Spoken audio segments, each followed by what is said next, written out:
I just don't think you really begin to pastor people until you've been there 5 to 7 years. And then you don't really earn the trust of the community, especially in rural communities, until you've been there 10 or 12 years.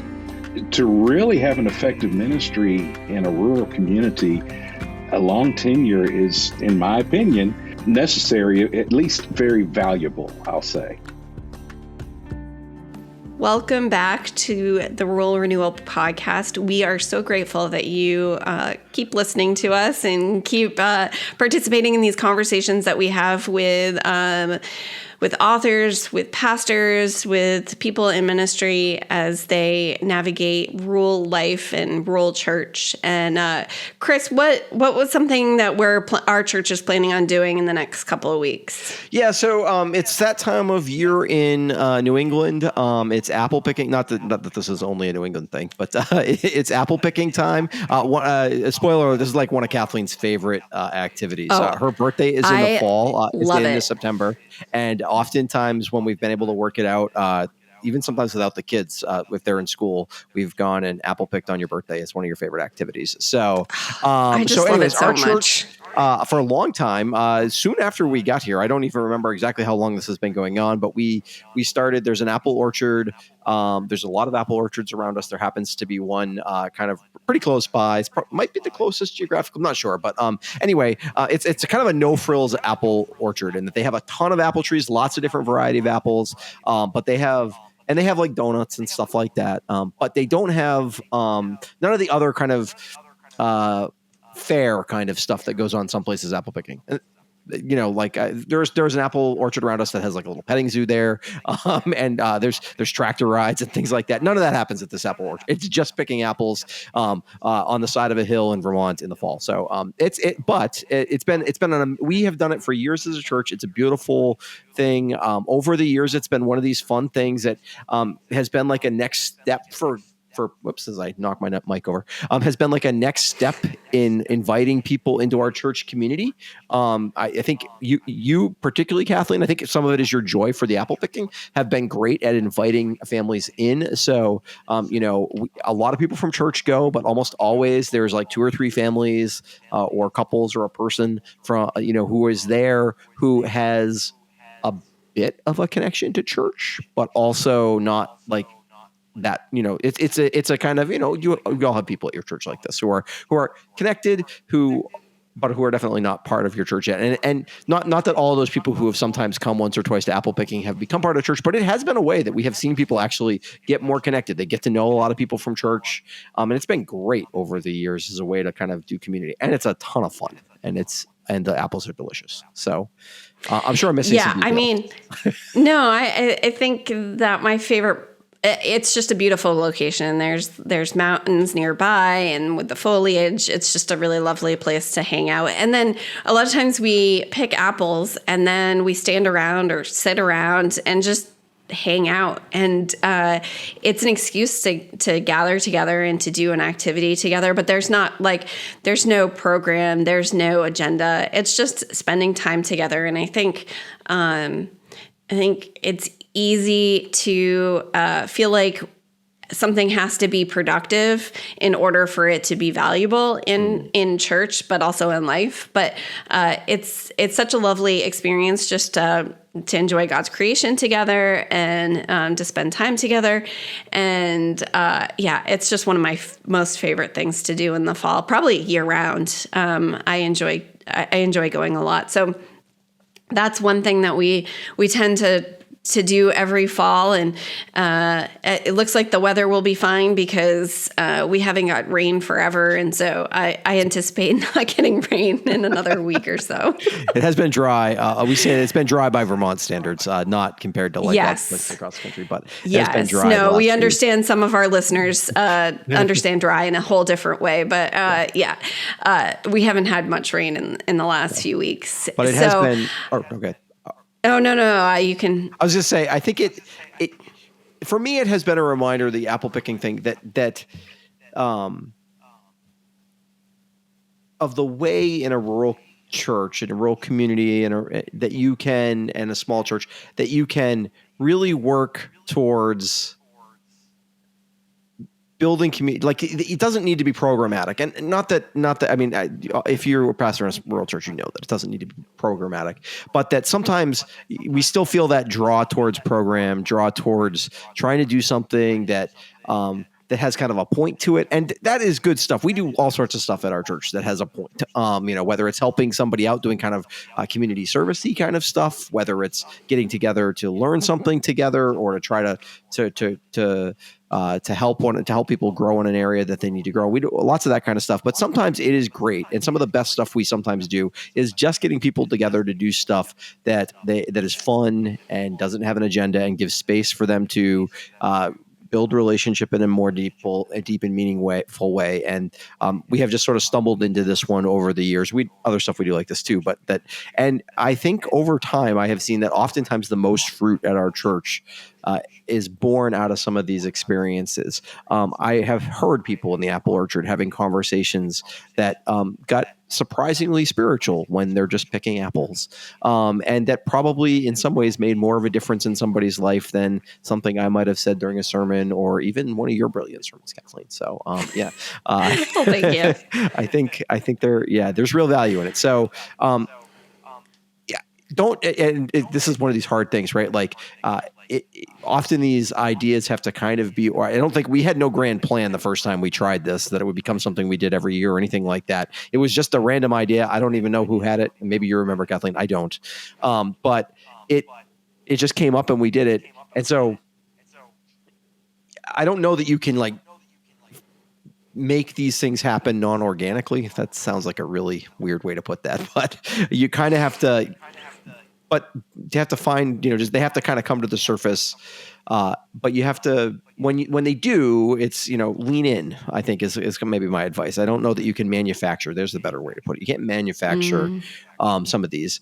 But when they happen, lean into it. And I'm sure there will be a day. It's funny. In our interview later on, we talked to John Crowder, and we're going to talk a little bit about his church and about some of the ideas about how, some things in ministry, they have a season we talk a little bit about, and you have to let them go sometimes. And there will probably be a day when, for whatever reason, the excitement about the apple picking thing goes away. Maybe not your personal excitement, Kathleen. I think you're always going to be excited about it, but I'm sure for as a church, maybe it just won't work, and it will need to kind of fade into the history. But while it's working, lean into it, right? And then maybe when there's a day, if it's not the thing that needs to happen again, you can let it go. But yeah. So anyway. It's fun. I'm looking forward to it. It's one of my. I like apple picking. Did it as a kid a ton. I am not nearly as passionate about it as Kathleen, but I find it one of my more fun Sundays of the Sunday afternoons of the year as well. So. Well, on that note, we interviewed John Crowder, and it was a really good conversation. He's a pastor in West Texas. The town is called West, and he'll explain it in the interview. But it was a good opportunity to see what his church and his community is doing, and I enjoyed the conversation.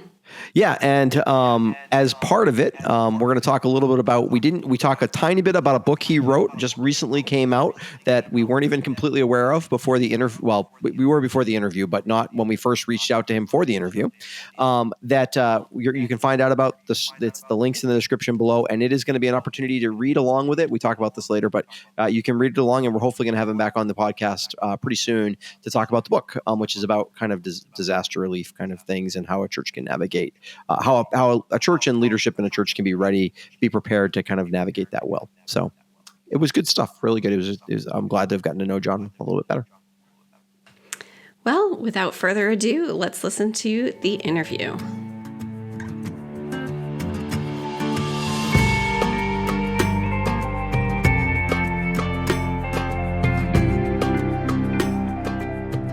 All right. Today on the Rural Renewal Podcast, we are interviewing John Crowder, and we are really excited to have you with us here. John, you're a pastor in West Texas.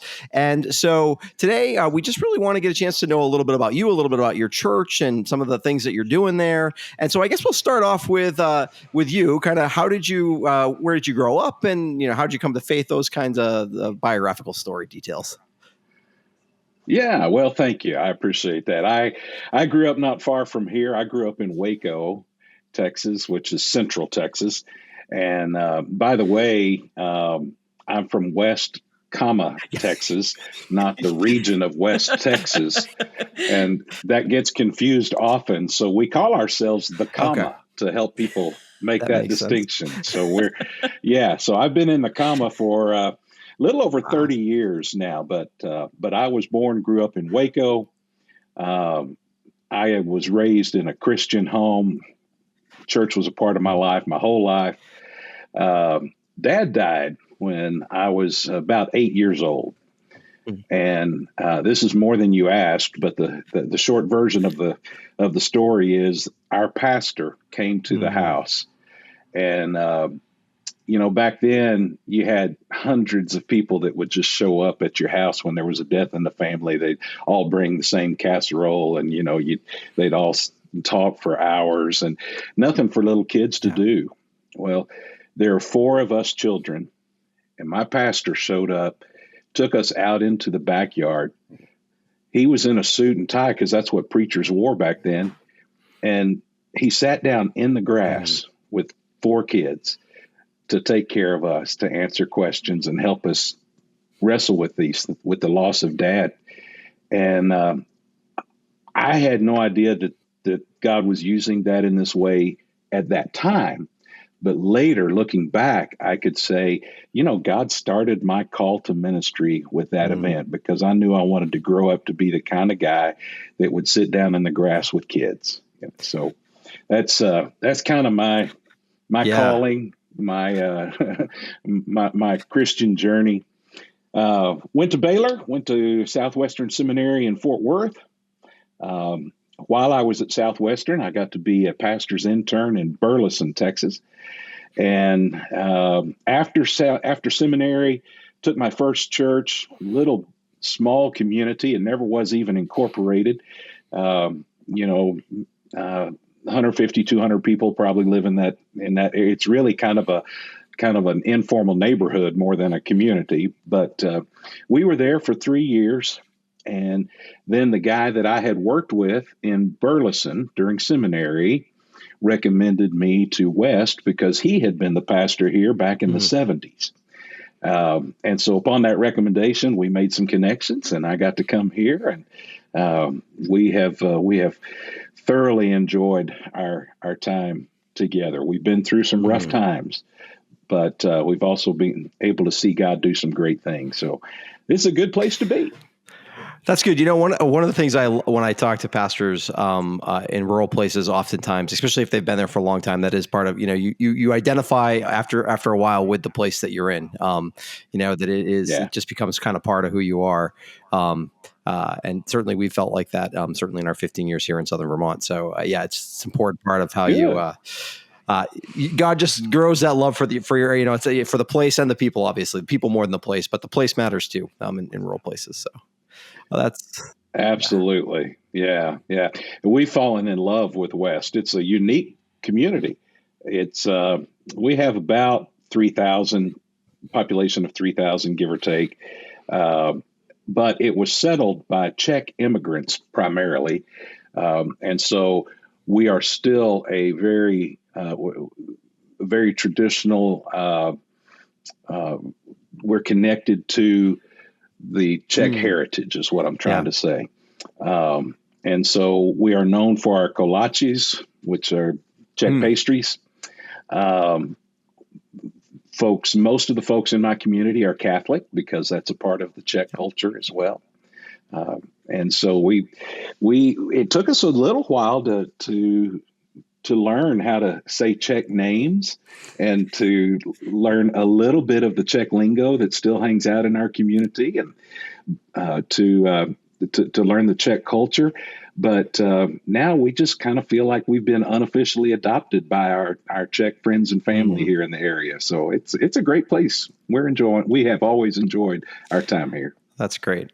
I always love, I feel like when you talk to pastors in rural places that you become like the unofficial historian. You can tell the story of your town. I love that. And you're just like, oh yeah, no, this now you hear the story and you're like, okay, I get it. I have a feeling for what it's really like to live in West now. I mean, obviously a very surfacey feeling, but No, yeah, I it's get great. it. Yeah, It's good stuff. right. So, you tell us a little bit about your church in West and we'll just start with a little bit about the church, and we'll talk about some of the specific kind of neat things going on there. So, Cool. Okay. All right. Well, we're kind of in a unique situation because I am a Baptist pastor in a Czech Catholic community, so we are the minority group. However, we've been able to establish a good presence in the community and have an impact on our town in some positive ways. And so we are the largest Protestant church in about a 10-mile radius. But we have been able to connect well with our Catholic friends and neighbors and work kind of hand in hand. So denomination is not really a big deal in my community, which has not always been the case. There were many years in our history when Catholics and Protestants didn't let their kids play together. Yeah. But we've made major progress in that area, and today we all work and worship together. It's really a pretty cool place to be. So my church, the reason I go through all that is I like to remind my Catholic friends that the Baptist Church was actually founded before the Catholic Church in West. Yeah, the Catholics have a much bigger church, and most of the town is or was Czech, but the Baptists were actually founded first. So my church is 167 years old, and we started outside of town. Then when they put in a post office in town, people started moving toward the post office. And then we became a railroad town. They brought the railroad through in the late 1800s. And so that's actually how we got our name. The town is called West Station, named after the postmaster guy, West. So it's not a direction, it's a person's name. But when the train came in the late 1800s, church moved on into town like everyone else. And we've been a big part of the town ever since. So the current facility is kind of challenging at times.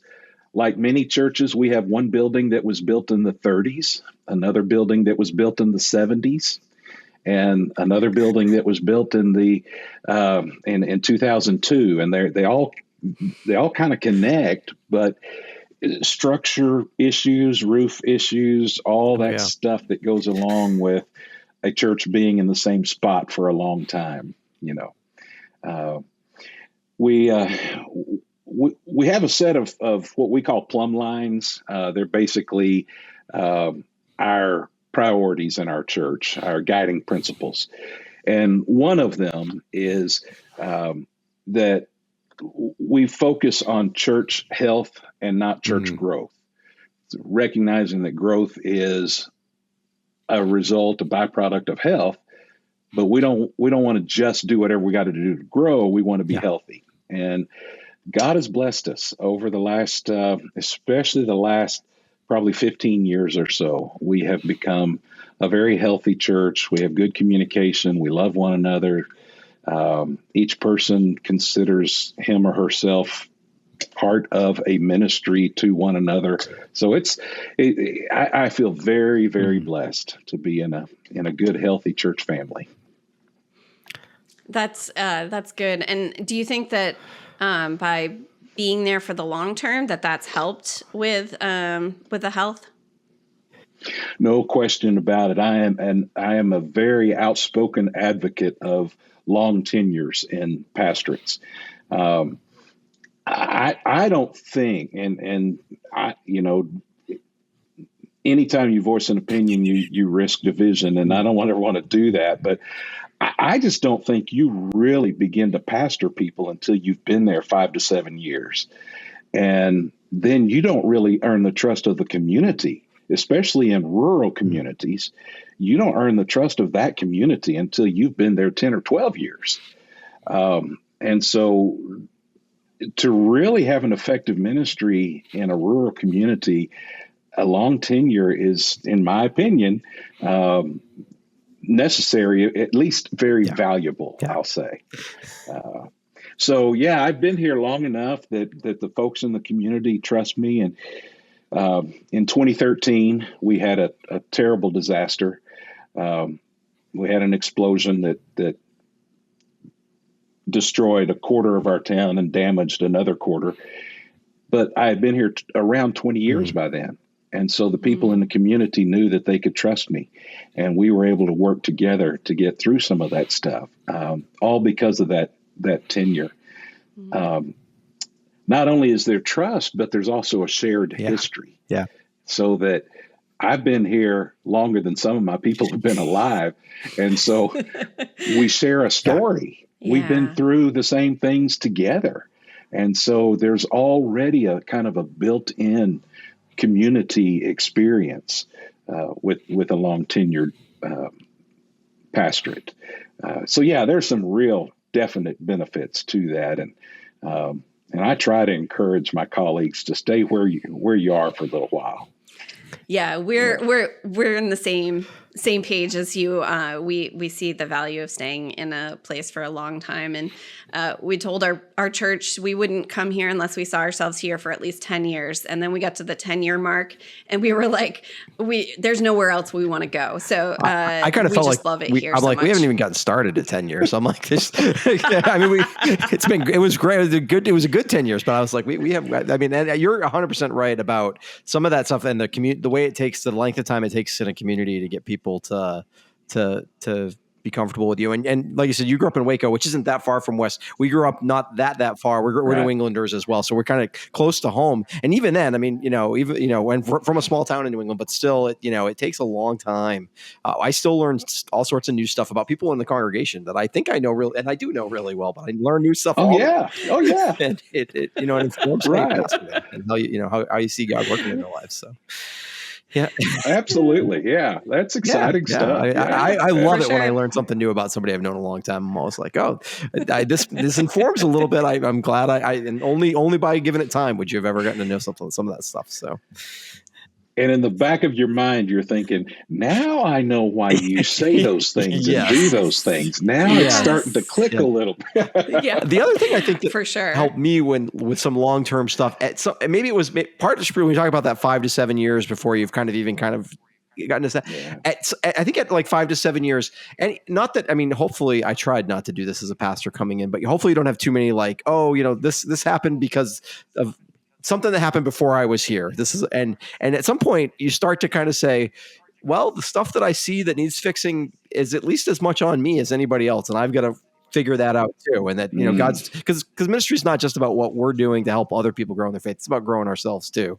And I think the more time you spend, you any of those excuses, and again, hopefully you're not making those anyway, but we're all, and so they come up, but you start to say, oh no, some of this dysfunction, if I see it, I'm a part of that. And if we're going to fix it, I got to work on me too. So that's good. Absolutely. Yeah. There's the long tenure allows us to kind of see some of those long-term strategies and to implement some of those long-term strategies. So over time, we're able to evaluate our own work. You look back and you say, 5 years ago, that it sounded like a good idea, but now 5 years out, I can tell that just didn't work. So let's adjust and let's move on, move forward. I had a friend recently ask me about how does a pastor know when it's time to retire?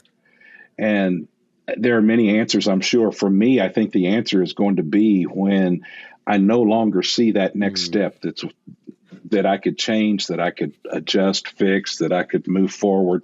I hear what you're saying. We have to own part of that because we've been here long enough, but we also now know how to make the changes necessary. That's really true. It's a good thing. Yeah, it is. Yeah, and I think too, we don't. I think if you have the long view in mind, you're not pushing, relationships in ways that make other people uncomfortable. We had a new family come to town, and Chris and I made connections with them, but we didn't push them to church. And it took about a year before someone else at church did something for them, and then invited them to a party, and then and then slowly they're like, oh, these people are pretty cool. Like, I want to hang out with them more, So I think there's less urgency, which can be negative sometimes too. But I think also more deeper, meaningful relationships can form outside of the church family as well. So I think there's value in all of those things. Absolutely. Being here long enough to do that, but also the nature of a rural community, so that, I go to the coffee shop first thing in the morning, and I sit there with the farmers and the ranchers and the construction guys, and we drink coffee and those, I call them the old guys. Those old guys are worse gossips than any of the women in town. And so, that's for sure. But I'm not sure that you have those kinds of relationship building opportunities outside the church, unless you have this rural community where it's normal activity to go and sit for an hour at the coffee it's not a coffee shop. It's a kolache place, but anyway, you hang out drinking coffee. That's normal here. That's just kind of part of the culture. So you hang out long enough and you get to know the people enough, and then it may be 3-4 years down the road. One of my friends finally showed up one Sunday morning. I'd been drinking coffee with him a long time, and then there he was. So. Yeah. I love that. So what are a couple things that you think that your church does really well in your community? This is probably true of many other churches, so I don't mean to single ours out, but we have mastered reaching our community through Vacation Bible School. That's kind of old school in maybe bigger communities or different communities, but it is still the thing to do in the summer in our community. So we have kids from all the other churches join us as well, and we even have volunteers come from other churches to help do this. So that's kind of our thing for outreach that has been extremely meaningful. We do a Christmas ladies brunch where they all get to bring their china and they set up their table and decorate it, the way they would decorate a formal gathering in their home. And then they invite all these people in, and they all have a brunch, and then they have a program later. And that has been very beneficial in bringing folks who they're kind of peripheral in their connection to the church, but they'll come to the brunch because it's fun to see all the ladies dressed up and all the fancy china and all that stuff. So they like that. So that works out well for us. I guess a big part of how we've made an impact in our community was after the explosion in 2013, we kind of became the hub of activity. So volunteers who came to help us worked in and through our church to reach our community. So we kind of became known as the place where folks could go to get help and to receive ministry. And from that, we have an annual tradition now. The first Sunday after the explosion, we could not get to our church. So we had worship outside on the other side of town in a field. And, that was before COVID. So that was before anybody else ever thought of doing this. But some of the Waco churches brought us some sound equipment, and a party company loaned us some chairs and all that stuff. So we had church outside. Well, that worship experience became so meaningful to us that now we do that every year on the Sunday after April 17, the date of the explosion.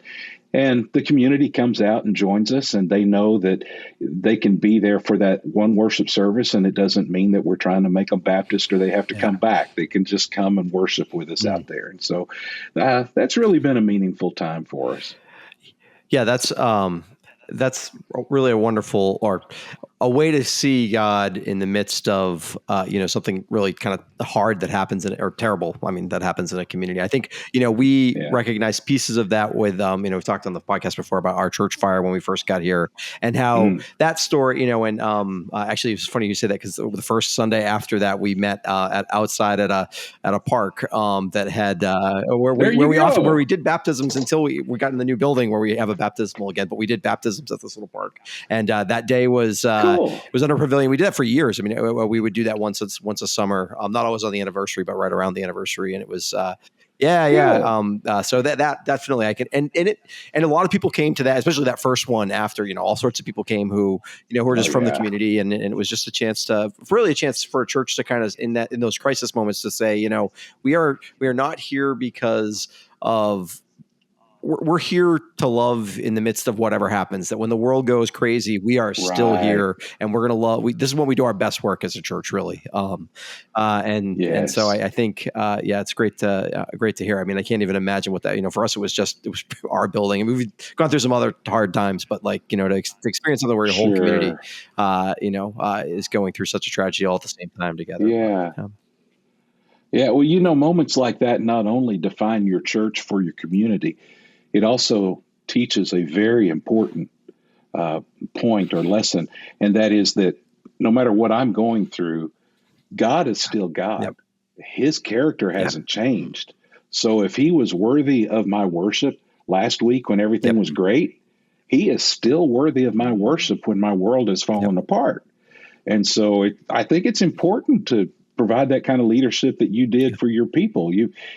Even if we can't meet in the building, we're going to meet. We're going to worship the Lord because he's still the Lord. And that, that in a small community, people will notice and remember that too. I mean, I'm sure they would in a bigger community too, but I think in especially because, one of the things that I'm sure was true for you as well, is that, over time, people kind of, all sorts of people from a small community will filter in for one reason or another into your building, they cross paths with your church, either through an outreach or because they have a friend who gets married there, or somebody who has a funeral there. And so it takes on this character of meaning for them. But then when there's a moment like that, it's a chance for you to really kind of say, and this is at the core of what we believe, right? That we believe our God is good and he loves us.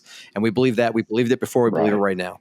And so, absolutely. It's a powerful statement of faith. Yeah. And for a long time before we started rebuilding, we had a sign out front, in front of our building that said, the building is gone, the church is still here, praise God. Excellent. I love that. Yeah. I love that. Yeah. What a testimony. It really was. It's funny, especially in the last, that's 15 years ago now. So obviously over time it fades. And it certainly, for 5 years, it probably defined almost everything about our church in many ways. And now it doesn't, which is really, praise God for that. But but to talk about it a little bit, it reminds me of, all that we've, all the ways that you go through that. And churches, whether you have a fire or something, churches have these defining moments where they get a chance to kind of stand up and be the church in their community in powerful ways. And it's good. Yeah, even when it's hard. And that becomes a part of your DNA. The church as a body. This is now part of your DNA, who you are, and it's an important part of your story. So, what? Or how do you think that? What are some of the unique challenges you see, kind of in facing rural churches today? Certainly, maybe in West, but kind of in rural churches in general today. There is a mindset that fits rural life, but that same mindset might hold the church back a little bit. And here's kind of the way I describe it. I use the term rusty tractor syndrome. In rural life, we say, look at my rusty tractor. I've had that thing for 25 years, and I'm not changing it because it works. And I love my rusty tractor. Yeah, they got better ones at John Deere, but my rusty tractor still works, and I love my rusty tractor. That fits who we are as rural communities. It's a value. It's honorable. But if we apply that same thing in the church, it still works. So we don't need to improve. We don't need to change. We don't need to fix. I mean, yeah, it looks bad, but it still works. You see, I think what is an honorable part of our rural experience, if it's applied in the church, it can hold us back. I also notice what I've called the rural rut, and that is, I can these pickles the same way my mama canned these pickles because her mama canned them this way. And this is a way we honor our heritage. We honor our past by doing things in a traditional way, which is beautiful. But it can, unless we're careful, it can hold the church back because we say, we don't want to change anything because that might disrespect those who came before us. Yes. Implying they did it wrong. Yes. Yeah. Right. And so I think rural churches face unique challenges because of who we are as a rural community. And I don't know that any of those are bad things. I think it's just things that we need to be aware of to intentionally counteract some of that. Does that make sense? Oh, yeah. Oh, yeah. I mean, it is, you have to really, if you're going to do something different than you've done it, I've found that over the time, or just learned over years, you have to do a lot of work beforehand saying, it's not because we don't think we did it. It was good in the past. You really have to work to make sure people recognize yes, it had value in the past.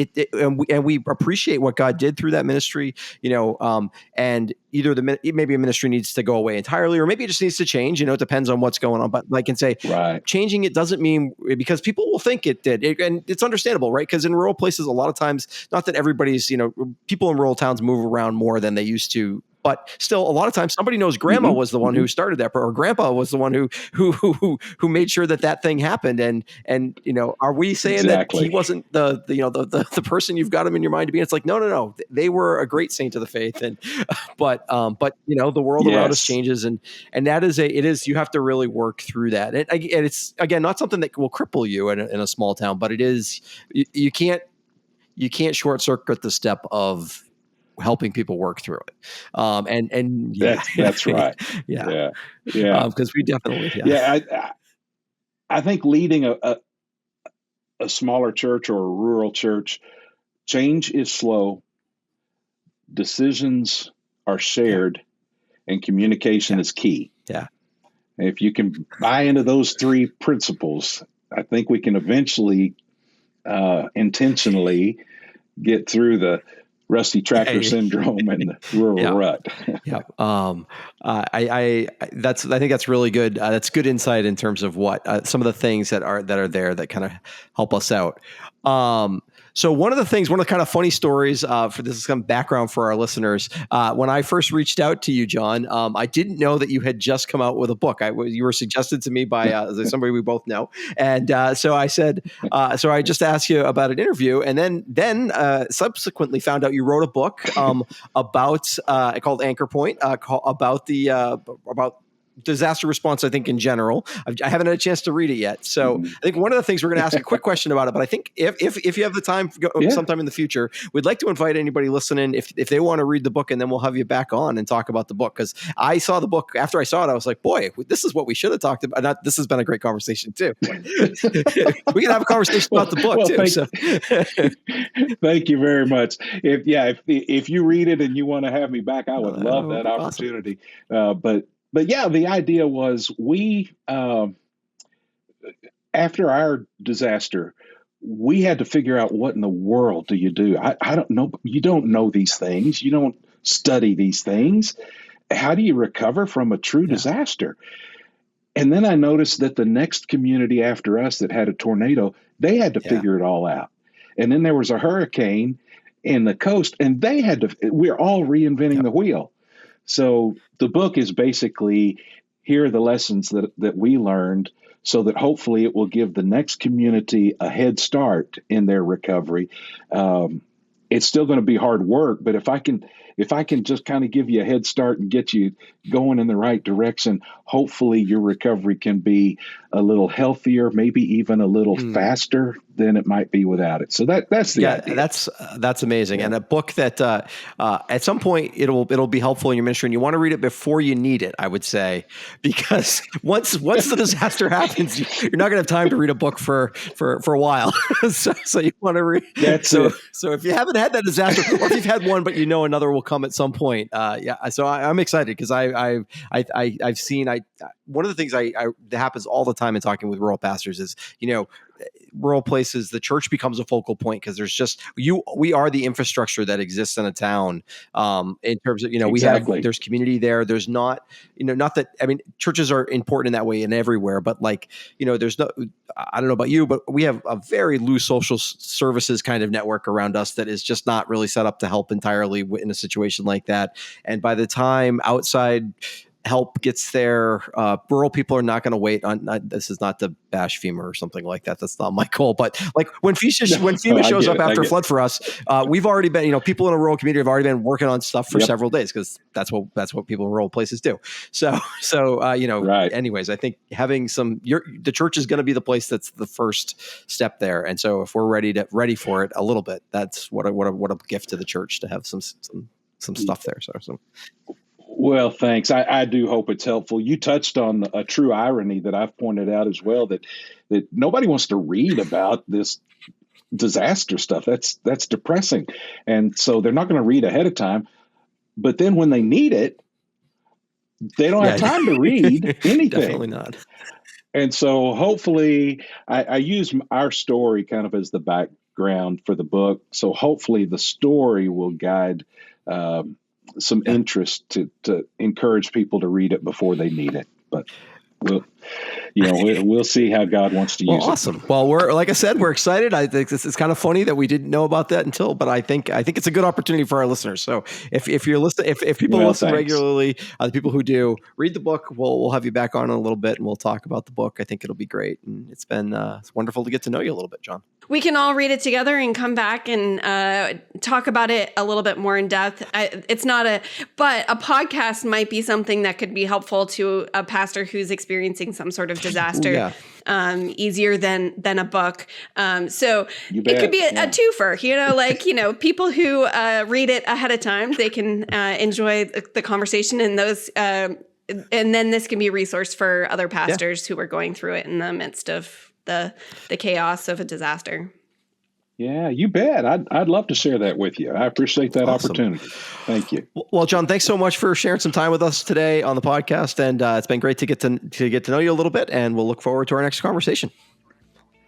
All right, thanks. I've enjoyed it. Thank you very much. Rural Renewal Podcast is brought to you by Fresh Expressions and the Ascent Movement. Fresh Expressions is a worldwide movement of everyday missionaries who want to see churches thrive in places we eat, live, work, and play by leveraging the creativity and endurance of the inherited church. The mission of the Ascent Movement is to create a thriving, collaborative connection for the church to live out the Great Commission in today's context. One of the initiatives of the movement is the Mustard Seed Initiative. Inspired by the message in the parable of the mustard seed, the Mustard Seed Initiative seeks to empower small churches across North America, enabling them to grow in faith and impact within their communities. To connect with this podcast, you can email us at podcasts@freshexpressions.com. Rural Renewal Podcast is hosted by Kathleen Blackie and Chris Blackie. It's edited by Joel Lembowen and produced by Kathleen Blackie and Jeanette Statz. Our senior director is Shannon Kaiser. A special thank you to Brad and Joni Perry of Alabaster Grace for the use of their music for our podcast. If you have learned something or been encouraged by this podcast, please help us spread the word. You can give us a review on Apple Music or Spotify and share this episode on social media. May God be merciful and bless us. May his face smile with favor on us. May your ways be known throughout the earth, your saving power among people everywhere. May the nations praise you, O God. Yes, may all the nations praise you. Let the whole world sing for joy because you govern the nations with justice and guide the people of the whole world. May the nations praise you, O God. Yes, may all the nations praise you. Then the earth will yield its harvest, and God, our God, will richly bless us. Yes, God will bless us, and people all over the world will fear him. Psalm 67.